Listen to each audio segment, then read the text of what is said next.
தங்கலான் படத்தோட வெற்றி விழா. ஒரு வழியா தங்கலான் படத்தோட வெற்றி விழாவை கொண்டாடிட்டாங்க.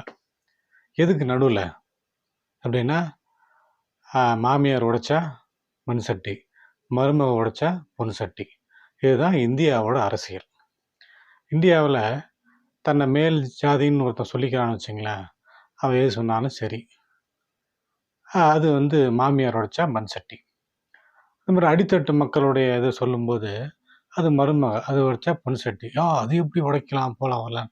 அந்த கதையில் அந்த படத்தின் மீது வன்மம் யார், ரஞ்சித் மேலே. அது சரியில்லை, இது சரியில்லை, காசு வேஸ்ட்டாக போச்சு, இது ஒரு படமா, ஓ அப்படி இப்படின்னு சோசியல் மீடியாவில் ஒரே புலம்பி தள்ளினாங்க. புலம்புல எண்ணிக்கை அதிகம். ஆனால் என்னென்னா, படம் வெற்றி அடைஞ்சு போச்சு, நல்லபடியாக போயிட்டுருக்கு, இன்னும் நல்லா போகும். என்னென்னா, ஒரு படத்தில் ஃபஸ்ட்டு உழைப்பு அப்படின்றது முக்கியம். இது மற்ற ஹீரோஸ் மாதிரி நிற்கிறது, நடக்கிறது, பின்னாடி ஒரு பிஜிஎம் போடுறது, ஒரு ஹீரோயின் கூப்பிட்டு சிட்டுக்கு சிட்டுக்குன்னு டான்ஸ் ஆடுறது, அந்த மாதிரி. அது தவறு சொல்ல, அது கமர்ஷியல். ஆனால் சியான், விக்ரம் மாதிரி நடிகர்கள் நடிப்பு மேலே இருக்கிற வேட்கையில் தேடி தேடி கண்டுபிடிச்சி வித்தியாசமான கதைகளையும் கதாபாத்திரத்தையும் தேர்ந்தெடுத்து நடிச்சிட்ருக்கிறார். சிலது வெற்றி அடையலாம், சிலது தோல்வி அடையலாம். ஆனால் தங்கலான் படம் நல்லபடியாக போயிட்டுருக்கு, அது வெற்றி அடைஞ்சிருச்சு. இந்த ரிவ்யூன்றது என்னென்னா, இப்போ சில படங்களை பார்த்த உடனே நமக்கு தெரிஞ்சிடும், ப்ரொடியூசர் காலி பண்ணிட்டாங்க அவங்க அப்படின்ட்டு. சும்மா ஆள் கிடச்சிட்டாங்கன்றது படம் எடுக்கிறாங்கன்றது சொல்லிட்டாங்க, அது மாதிரி இருக்கும். ஆனால் சில படங்கள் அந்த மாதிரி பொத்தாம் பொதுவாக சொல்ல முடியாது. ஒரு ஷோவை பார்த்துட்டு, இப்போ தங்கலான் மாதிரி ஒரு படத்தை ஒரு ஷோ பார்த்துட்டு நீ ரிவ்யூ என்ன பண்ணிடுவ?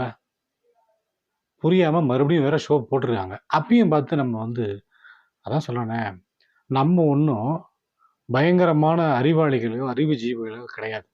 இப்போ ஒரு கமர்ஷியல் படம் அப்படின்போது பார்க்கும்போது ஒரு ரஜினி, விஜய், அஜித் அந்த மாதிரி ஒரு ஸ்டார் ஹீரோ நடிக்கும்போது ஸ்டார் வருவாங்க, அவங்கள நம்ம கொண்டாடுவோம், ஒரு கதை சொல்ல ஆரம்பிப்பாங்க. அது ஓரளவு சரியாக இருந்துச்சுன்னா அந்த கதையை நம்ம ஈஸியாக சொல்லிடலாம், அதை விமர்சனம் பண்ணுறதுக்கு ஈஸியாக இருக்கும்.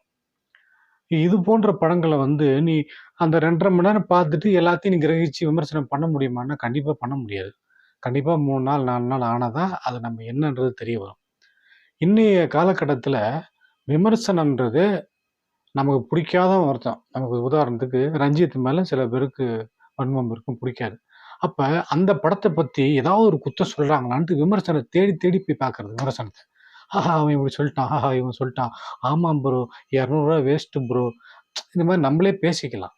ஆனால் ரஞ்சித்து, வெற்றிமாறன், மாரி செல்வராஜ் இவங்க கிட்ட பிடிச்ச ஒரு விஷயம் என்னென்னா, அவங்களுடைய பாதையில் அவங்க போய்கிட்டே இருக்கிறாங்க. நீ என்னதான் வன்மத்தை கொட்டினாலும் அந்த பாதையில் அவங்க பேசுகிற அரசியல், அது பேசிக்கிட்டு போயிட்டே இருக்கிறாங்க. சரி, ஓகே. இப்போ இந்த பக்கம் இந்த வன்மத்தை கற்கிற சில இயக்குனர்கள், இப்போ உதாரணத்துக்கு இந்த பிரவீன் காந்திலாம், அவர் பாவம், அவர் துள்ளல்னு ஒரு படம் எடுத்து அதோட துள்ளல் நின்று போச்சு. அவர் மண்டையெல்லாம் முடி வச்சுக்கிட்டு ஒரு கேப்பை போட்டுக்கிட்டு அந்த ரஞ்சித் படத்துக்கு செஞ்சித்துன்னு சொன்னார். இது தங்கலான் படத்தை இந்த மாதிரி தான் இவங்க என்னன்னா, வைத்தறிச்ச அப்பட்டமாக வெளிப்படுறது காமெடியாக இருக்குது. இது அவங்களுக்கு புரியுதா புரியலையானே தெரில. சாதாரணமாக சோசியல் மீடியாவில் பார்த்தீங்கன்னா, அப்பட்டமாக ஒருத்தர் மேலே நீங்கள் வயிறுறீங்க, நல்லா தெரியுது. அது எதுக்கு? ஏன் அந்த மாதிரி வயிறுறீங்க? நீங்கள் சிறந்த படைப்புகளை கொடுங்க. உங்களுக்கு படம் பிடிக்கலையா? பிடிக்கல அப்படின்ட்டு போங்க. உங்களுக்கு என்ன படம் பிடிக்கலையா? படம் எடுத்த மனுஷனை பிடிக்கலையா? அந்த மனிதனுடைய அவன் எங்கேருந்து புறப்பட்டு வந்தான்றது பிடிக்கலையா? இதுதான் அங்கே கேள்வி. அவன் எங்கேருந்து புறப்பட்டு வந்தான், அந்த இடம் எனக்கு பிடிக்கல. அவன் அங்கேருந்து வந்தான், அவன் எப்படி கருத்து சொல்ல முடியும்? அவன் எப்படி அதை எப்படி நாங்கள் ஏற்றுக்க முடியும்? நீ ஏற்றுக்காத, பார்க்காத, போயிட்டே இரு. நல்ல படங்களை எடுக்கிறத விட்டுட்டு, சாதாரணமாக இப்போ இந்த சைடு இவங்க குரூப் போட்டுருங்க, இதுக்கு ஆப்போசிட்டாக பேசுகிற இருக்காங்க. இதில் பழைய டைரக்டர்கள் அப்படின்னா, இப்போ உதாரணம் சொல்லணும்னு வச்சுங்களேன், திராவிட கட்சியில் இருக்கிறான், திராவிட சிந்தனை உள்ளவன் இல்லை. கம்யூனிஸ்ட் கட்சிகள்லாம் கம்யூனிஸ்ட் சித்தாந்தத்தை ஏற்றுக்கிறவன் கிடையாது. ஏன்னா அவன் சந்தர்ப்ப சூழ்நிலை அங்கங்கே இருப்பான். திராவிட கட்சியிலே நிறைய சங்கிங்க கூட இருக்கிறாங்க. ஆனால் தெரியாது. பார்த்தா அவங்க கருப்பு சிவப்பு போட்டிருப்பாங்க, கருப்பு சிவப்பு இல்லை திராவிட கட்சியில் இருப்பாங்க. ஆனால் பயங்கரமான சங்கியாக இருப்பாங்க. சங்கியா இருக்கிறதும் ஒண்ணும் குற்றமும் கிடையாது. அவனுக்கு அதான் புரியுது. அவன் அப்படித்தான் இருக்கிறான். அது ஒண்ணும் பண்ண முடியாது. இப்போ ரஞ்சித் படம், மாரி செல்வராஜ் படம் இவங்க படங்கள சோசியல் மீடியால அவ்வளோ குத்தம் சொல்றாய்ங்க. ஆனா, அந்த படங்கள் சிறப்பா ஓடிக்கிட்டு தான் இருக்கு. அவங்க மென்மேலும் வளர்ந்துக்கிட்டு தான் இருக்காங்க. அவங்க பாதையில கம்பீரமா போயிட்டு தான் இருக்கிறாங்க. அவங்கள குத்தம் சொல்லணும் ஒரு பக்கம் குத்தம் சொல்லிட்டு அங்கேயே உட்கார்ந்துருக்காங்க. இப்போ நீ ஒரு கருத்து சொல்ற, அது நல்லா இருக்கு, நல்லா இல்ல விட்டுரு. நீ அதுக்கு அதே மாரி படங்கள் எடு. இல்ல நல்ல படங்கள் எடு. உன்னுடைய படங்கள் பேசட்டும். நீங்க பேசாதீங்க. நீங்க எடுக்கிற படங்கள் தான் பேசணுமே தவிர, ஒருத்தர் மேல வன்மத்த கொட்டுது எவ்வளோ இது என்னன்னா, அவங்க ஆனா அதுக்கு சாதாரணமா கடந்து போயிடுறாய்ங்க. நமக்கே என்னன்னா காமெடியா இருக்கு. சோசியல் மீடியால இவ்ளோ வன்மத்த கொட்டுறீங்க, சரியில்லன்னு முடிஞ்ச வரைக்கும் கோயபல்ஸ் கூட்டம் மாரி பொய் பிரச்சாரம் பண்றீங்க. என்னென்னமோ பண்ணி பார்த்தீங்க. இது வந்து நான் ஒரு சிறந்த உதாரணம் ஒண்ணு சொல்றேன். சந்திரமுகி. சந்திரமுகின்னு ஒரு படம் வந்துச்சு. பாபா தோல்விக்கு அப்புறம் சந்திரமுகின்னு ஒரு படம் வருது. மும்பை எக்ஸ்பிரஸ் வருது. சச்சின்னு ஒரு படம் வருது. 3 படமும் ஒண்ணா வருது. அப்ப வந்து இனிமே ரஜினி அவ்வளோதான். அப்படின்ற மாரி பாபா தோல்விக்கு அப்புறம் ரஜினி அவ்வளோதான். ஏன்னா எல்லா ஸ்டேட்லயும் சூப்பர் ஸ்டார் என்ன பண்ணிட்டாங்க, அவங்களுடைய பதவிய இழந்துட்டு அடுத்தடுத்த ஸ்டேஜுக்கு வந்துட்டாங்க. தமிழ்நாட்டுல மட்டும் இந்த மனுஷன் அங்கேயே இருக்கிறாப்புல. சரி பாபாவோட அவர் முடிஞ்சு போச்சு அப்படின்னு சொல்லிட்டு பொய் பிரச்சாரம் பண்ணாங்க. சந்திரமுகி சரியில்ல, ஊ அப்படின்னாங்க. ஒரு பத்திரிக்கை சந்திரமுகி 36 மார்க்குக்கும், மும்பை எக்ஸ்பிரஸ் 38 மார்க்கும், சச்சினுக்கு 40 மார்க்கும் போட்டாங்க. ஆனா மக்கள் அந்த விமர்சனங்களை எல்லாம் திருப்பி போட்டு சந்திரமுகியை டாப்ல கொண்டு போய் வச்சுட்டு மறுபடியும் அந்த குதிரை ஓடிக்கிட்டு தான் இருக்கு. இன்னைக்கு வரைக்கும் ஓடிக்கிட்டு தான் இருக்கு. அதனால இன்னைக்கு பொதுவா ஆடியன்ஸ் அப்படின்றாங்க. பொதுவான என்ன திறந்த மனதோட ஒரு படத்தை போய் பார்க்குறவங்க. சரி இப்ப ரஞ்சித் மாதிரி ஆட்கள் எடுக்கிற படங்களை அந்த குறிப்பிட்ட சமுதாயத்தை சேர்ந்தவங்க பார்த்து தான் ஹிட் பண்றாங்களான்னா கிடையாது. வைத்தறிச்ச பிடிச்சவனும் பார்க்கறது ஹிட் பண்றான். இன்னொன்னு சமமா அது ஒரு படைப்பு. அதை நான் பார்க்குறேன். எனக்கு பிடிச்சதை நான் எடுத்துப்பேன். எனக்கு பிடிக்காத விட்டுருவேன். அவ்வளோதான். இப்போ பெரியாரை பற்றி பேசும்போது பெரியார் சாமி கும்பிட்றவன் யாருமே பெரியாரை வந்து பிடிக்காதா? சாமி கும்பிட்றான் அப்படியே டோட்டலாக பெரியாருக்கு அகென்ஸ்டாக இருக்க போகிறான் அப்படி கிடையாது. அவருக்கு என்ன பிடிச்சிருக்கோ அவர் சொல்கிறது எது பிடிச்சிருக்கோ அதை எடுத்துக்க போகிறோம். அந்த மாதிரி தான் படம் பார்க்குறோம். பிடிச்சிருந்துன்னா பிடிக்குது, பிடிக்கலன்னா பிடிக்கல, முடிஞ்சு போச்சு. ஆனால் அதை வந்து திணிச்சு இது சரியில்லை, அது அப்படி இப்படி நிறைய பேசுறீங்க. ஆனால் ஒன்றுமே ஒர்க் அவுட் ஆக மாட்டேங்குது. அது அவங்க ஒரு பாதை அமைச்சு அந்த பாதையில் அவன் ஓடிக்கிட்டு இருக்கிறான். சிறப்பாக ஓடுறான், கம்பீரமாக ஓடுறான், மென்மேலும் வளர்ந்து போயிட்டே இருக்கிறாங்க. ஆனால் அவங்கள நொட்ட சொல்கிற நீங்கள் நொட்ட சொல்லிக்கிட்டே தான் இருக்கிறீங்க. இது ரொம்ப அப்பட்டமாக தெரியுது. நமக்கு கீழே இருக்கிறவன் அவன் மேலே வரக்கூடாது. அப்படியே வந்தால் கூட இதை தாண்டி முன்னுக்கு வந்துடக்கூடாது. அப்படியே முன்னுக்கு வந்தாலும் எங்களால் ஜீரணிக்க முடியாது. நாங்கள் இதை சொல்லிக்கிட்டே இருப்போன்ற ஒரு கேவலமான ஒரு அணுகுமுறை தான் இருக்குது. ஏன்னா அதாவது எப்படி சொல்கிறது 2000 வருஷமா இதே பிரச்சனையை நம்ம பேசிட்டு வரோம். அப்போது நான் வந்து உயர்ந்தவன், நாங்கள் தான் ஒசத்தின்னு சொல்லும்போது உங்களுக்கு அந்த கோபமே வரல. அப்போது கீழே இருக்கிற ஒருத்தன் வந்து நாங்களும் மனுஷன்தான் சொல்லும்போது உங்களுக்கு ஏன் கோபம் வருதுன்னு எனக்கு புரியல. இப்போ எல்லாரையும் நம்ம சொல்ல முடியாது. உதாரணத்துக்கு சொன்னோன்னா ரஞ்சித், மாரி செல்வராஜ் இவங்களுடைய படங்களை ஒரு குறிப்பிட்ட சமுதாய மக்கள் தான் பார்த்து ஹிட் பண்ணுறாங்கன்னு சொல்ல முடியாது. அவங்கள எல்லா சமுதாயத்து மக்களும் அவங்களுடைய நல்ல திரைப்படங்களை பார்க்குறாங்க, ரசிக்கிறாங்க, சப்போர்ட் பண்ணுறாங்க. நேரடியாகவும் மறைமுகமாகவும். ஒரு குறிப்பிட்ட சதவீதம், சின்ன சதவீதம் மட்டும்தான் சோசியல் மீடியாவில் கதறிக்கிட்டு இருக்கிறாங்க. அந்த மாதிரிலாம் பண்ணக்கூடாது. இப்போ இப்போ வந்து மோகன்ஜி மாதிரி ஒரு டைரக்டர் இருக்காரு. ஏன்னா அவர் ஒரு நல்ல டைரக்டர் தான். அப்போது நீ என்ன பண்ண அவங்கள வந்து பாரஞ்சித்து கூட நீ எப்படி அந்த மாதிரி போட்டி போடக்கூடாது.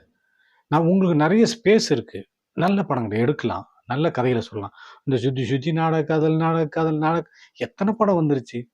அதை யாராவது ரசிக்கிறாங்களா? நீங்களே எடுத்து நீங்களே பார்த்துக்க வேண்டியதான். வேற யாராவது ரசிக்க முடியுமா? அதில் என்ன இருக்கு? அதில் ஒன்றுமே கிடையாது. இதோ இப்போ இந்த பாலியல் சீண்டல், இந்த வன்முறையெல்லாம் நடந்திருக்குது. அதை பற்றி ஏதாவது ஒரு படம் எடுக்க முடியுமா? எடுக்கலாம், எடுங்க.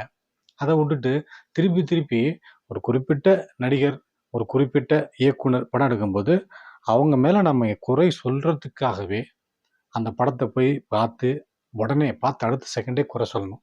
இந்த விமர்சனன்ற பேரில் ஒரு ஷோ பார்த்துட்டு ஒரு புத்தகத்தை கொடுத்து 15 பக்கம் இருக்கிற புத்தகத்தை கொடுத்து அதை படிச்சுட்டு சரிப்பா என்னென்ன பார்க்க நம்ம சொல்ல முடியுமா? சொல்ல முடியாது. அந்த மாதிரி தான் சினிமா. அதுவும் இந்த 2.5 மணி நேரம் சினிமா, ஒரு வரலாற்று சினிமா அதெல்லாம் நமக்கு வந்து சிக்கலான விஷயம்தான். பார்த்து புரிஞ்சுக்கிறது கொஞ்சம் நமக்கு சிரமமாக தான் இருக்கும். இந்த ப்ளூ சட்டை மாதிரி யாரெல்லாம் ப்ளூ சட்டை மாதிரிலாம் வந்து ஒரு பயில்வான் ரங்கநாதன் இவங்களெல்லாம் நம்ம வந்து ஒன்றும் சொல்கிறதுக்கு இல்லை. ஏன்னா அவங்க என்னென்னா அவங்களுடைய பிழைப்பு. அவங்க பிழைப்பு என்ன, இந்த மாதிரி வந்து ஒரு படத்தை பார்த்துட்டு ப்ரீவியூ ஷோ ப்ரெஸ் ஷோ ஒன்று போடுவாங்க. அங்கே போய் பார்த்துட்டு அந்த டீயை குடிச்சிட்டு வந்து இது இப்படி போட்டு இது பண்ணுறாங்க, நம்மளும் சேர்த்து கொலை பண்ணுறாங்க, அது வந்து தங்கலாம் என்னென்னமோ பேச வேண்டியதுதான். ஒருத்தருடைய உழைப்பையும் ஒருத்தருடைய கஷ்டப்பட்டு எடுத்த ஒரு திரைப்படத்தையும் ஒரு நொடியில் நீங்கள் பேசுகிற இந்த அபத்தமான விமர்சனங்கள்ன்றது மிக கேவலமானது. இந்த கேவலத்தை நீங்கள் நினச்சி பாருங்கள். விமர்சனத்தை பார்த்து எவனாவது திரைப்படத்துக்கு வரானா, படம் பார்க்க வரானா? கிடையவே கிடையாது. விமர்சனத்தை பார்த்து வந்த காலம் முடிஞ்சு போச்சு. இப்போ விமர்சனம் பண்ணுறவன் எப்படிப்பட்டவன்றதை விமர்சனம் பண்ணுற அளவுக்கு மக்கள் தெளிவாக இருப்பாங்க. இந்த விமர்சனம் பண்ணுறாங்கன்னா இவன் காய்ச்சி வாங்கிட்டு பேசுகிறான்ப்பா, முழு சட்டம் மாறினா சும்மா எதை எடுத்தாலும் உலகிட்டு இருப்பான்ப்பா, எல்லா படத்தையுமே கிண்டல் பண்ணிருப்பான்ப்பா, டைட்டானிக் படத்தையே வந்து அவங்க வந்து அப்படின்ற மாதிரி சொல்லுவான் அப்படின்ற மாதிரி விமர்சனம் பண்ணுற யூடியூபர்ஸையோ அந்த சேனல் வச்சுக்கிறவங்களையோ விமர்சனம் பண்ண இவன் இப்படிப்பட்ட ஆள், இவன் இப்படிப்பட்ட ஆளுன்னு தெரிகிற அளவுக்கு இருக்குது. நீங்கள் ஒன்று சொன்னாலே இவன் வேணும்னே சொல்கிறான், அது நல்லா தான் இருக்கும் போய் பார்ப்போன்ற மாதிரி தான் மைண்ட் செட் வந்துருச்சு. ஆனால் விமர்சனங்கள் இன்னைக்கு யாரும் மதிக்கிறது இல்லை. விமர்சனத்தை பார்த்துட்டு போய் யாரும் படம் பார்க்கறதில்ல. விமர்சனம்ன்றது ஒரு படம் ரிலீஸ் ஆகி அன்னைக்கே வரணுன்ற அவசியமே கிடையாது. வெள்ளிக்கிழமை ஒரு படம் வருதா, நீங்கள் திங்கக்கிழமை விமர்சனம் பண்ணுங்க, ஒரு நாள் கழிச்சு நல்லா இருக்கா நல்லா இல்லையான்னு. அதை விட்டுட்டு பார்த்த அடுத்த ஷோவே நீங்கள் வந்து 9 மணிக்கு 6 மணிக்கு ஷோ பார்த்த உடனே டக்குன்னு இன்டர்வல்லே ஒரு விமர்சனம். எல்லாத்தையும் விமர்சனன்ற பேரில் நீங்கள் ஏதாவது ஒரு பொத்தாம் போதோ சொல்லி விட்டு போயிடுவீங்க. பார்க்கணும்னு நினைக்கிறோம், பார்க்க மாட்டான். விமர்சனம்ன்றது ஒரு 2 நாள் 3 நாள் கழிச்சாதான் அது நல்ல படமா, நல்லா இல்லாத படமா, சிறந்த படமா, ஓரளவு பரவாயில்லையா அப்படின்றது அவனுக்கு தெரியும். இப்போது விமர்சனங்கள் எல்லாம் பொய்யாக்கப்பட்டது கபாலி படத்திலே. கபாலி படத்தில் எதனால் சொல்ல வரேன்னா, வன்மம்ன்றது என்ன, கபாலி படம் வந்து இப்போ ஒரு என்னது இவரு கூட அவர் சொன்னார், ஆர்ஜே பாலாஜி கூட, என்னடா தலைவர் படம் வந்திருக்கு போய் பார்க்கல நீங்கள் அப்படின்ட்டு. நான் அவன் அந்த ஆள் படத்தெல்லாம் பார்க்க மாட்டேன்னு அவரும் ரஜினி படத்தை சொல்லியிருக்காரு, இவன் பா ரஞ்சித் படத்தை சொல்லியிருக்கான். அப்போது ரஜினி ரசிகர்கள் ஒரு கூட்டம் இருக்குன்னு வச்சுங்க, ஒரு பெரிய கூட்டம் இருக்கு. அந்த ரஜினி ரசிகர்களே பா ரஞ்சித் எடுத்ததாலே அந்த படத்தை பார்க்காத வளர்றாரு. இதுதான் இங்கே இருக்கிற நிலைப்பாடு. திராவிட கட்சியில் இருப்பான் அவன் சங்கியாக இருப்பான், கம்யூனிஸ்டில் இருப்பான் சங்கியாக இருப்பான். அந்த மாதிரி தான் ஒரு இடத்துல இருக்கிறதால அவன் அதே குணாதிசயங்களோடு இருப்பான்னு நம்ம சொல்லவே முடியாது. கபாலி படத்தில் அந்த மாதிரி தவிர்த்தாங்க. கபாலி படம் வந்து பெரிய ஹிட்டாச்சு, பெரிய வசூலாச்சு. இருந்தாலும் அது சரியில்லை, அப்படி இப்படி இப்படின்னு சொல்லி கடைசி வரைக்கும் பேசிட்டு தான் இருந்தாங்க. அதே தொடர்றது தங்கலான வரைக்கும். இது புலம்பல் தான். மற்றபடி சியான் விக்ரமும் ரஞ்சித்தும் அவங்க வந்து மாரி செல்வராஜ் வெற்றிமாறன்லாம் அவங்க வீரநடை போட்டு போயிட்டே தான் இருக்கிறாங்க. நீங்கள் ஒரு பக்கம் வந்துட்டு இந்த மாதிரி பிரவீன் காந்தி, அப்புறம் இந்த நம்ம கவுண்டம்பாளையம் ரஞ்சித்து அடிக்கிறாங்க. எங்கேருந்து அடிக்கிறாங்கன்னே தெரில. உன்னை யார் அடிப்பா, நீ ஏன் சொல்லிக்க வேண்டியதுதான். நீ என்ன பெரிய, நம்ம வந்து எந்த படத்தையும் குத்தம் சொல்லக்கூடாது. இருந்தாலும் வந்து நீ ரொம்ப பயங்கரமாக ஒரு படம் எடுத்துட்ட மாதிரியும், அதை ஏதோ வந்து நிறைய பேர் சேர்ந்து அதை அப்படியே தடுக்கிறாங்கன்ற மாதிரியும், அதெல்லாம் ஒன்றும் கிடையாது. சுற்றி சுற்றி நாடக ஆள் தான், பார்த்து பிடிச்சி போனது தான். அப்படியே நீ ஒன்று எடுக்கிறே எடுத்துகிட்டு போன தான் விட போகிறாங்க. சிறந்த படங்களை மற்றவர்களும் எடுக்கலாம். அடித்தட்டு மக்கள்லேருந்து ஒருத்தர் வந்து அவங்க கண்ணுக்கு லட்சணமாக பெரிய ஆட்களாக வரும்போது, அவங்க வந்து வெற்றி அடையும் போது ஜீரணிக்க முடியாத கேவலமான விஷயந்தான் இது. அந்த மாதிரிலாம் இருக்கக்கூடாது. நாடு முன்னேறணும்னா அவன் உழைப்பு, அவன் வாழ்க்கை, அவன் வாழறான், அவனுடைய வெற்றி, அவ்வளோதான். அது எப்படி அப்படின்றது வந்து அது ஏற்புடையதில்லை. இது மாறுச்சுனாலே இந்த ஒரு சின்ன விஷயம், இந்தியாவில் இருக்கிற மிகப்பெரிய அரசியல் என்னென்னா இந்த சின்ன விஷயம். சிவப்பாகரம் பொய் சொல்ல மாட்டான்னு சொல்லுவாங்க. யார்? வடிவேலு. அதில் ஒரு மிகப்பெரிய அரசியல் இருக்குது. 2000 வருஷத்துக்கு முன்னாடி சிவப்பாகரம் பொய் சொல்ல மாட்டான்னு எல்லாத்தையும் நம்ம நம்பணும். இப்போ கருப்பாகிறவன் அடித்தட்டு மக்கள்லேருந்து வெளில வந்து என் கதையை நீ கேளுன்னும் போது நம்மளால் ஜீரணிக்க முடியல. அது கிடையாது. உழைப்பு என்றைக்குமே உன்னதமானது. உழைப்பை நம்ம கேலி பேசுறது மட்டமான விஷயம். யாருடைய உழைப்பாக இருந்தாலும் சரி, ஒருத்தன் உழைச்சிருக்கிறான், அதுக்கு உண்டான பலன் கிடைச்சிருக்கா இல்லையா, நல்லா இருக்கு நல்லா இல்லை, அவ்வளோதான். நல்லா இருக்கு நல்லா இல்லை, பிடிச்சிருக்கு பிடிக்குன்றது வேற, வன்மத்தை கக்கிறது வேற. நீங்கள் சோசியல் மீடியாவில் என்ன வேணாலும் கக்கலாம். ஆனால் அந்த மனிதர்கள் முன்னாடி போய்கிட்டே இருக்கிறாங்க. அவங்கக்கிட்ட பிடிச்ச விஷயமே என்னென்னா, நீ என்ன வேணாலும் பேசு, நான் என் பாதையில் போயிட்டே இருப்பேன்னு போயிட்டே இருக்கிறாங்க. அவங்களுக்கு மற்ற சமுதாயத்தை சேர்ந்த சினிமா நண்பர்களும், ரசிகர்களும் மிகப்பெரிய உறுதுணையா இருக்கிறாங்கன்றது தான் உண்மை. அதனால புலம்பல விட்டுட்டு, நாமும் சிறந்த படைப்புகள் எடுப்போம். நல்ல சினிமாவை உருவாக்குவோம். நன்றி, வணக்கம்.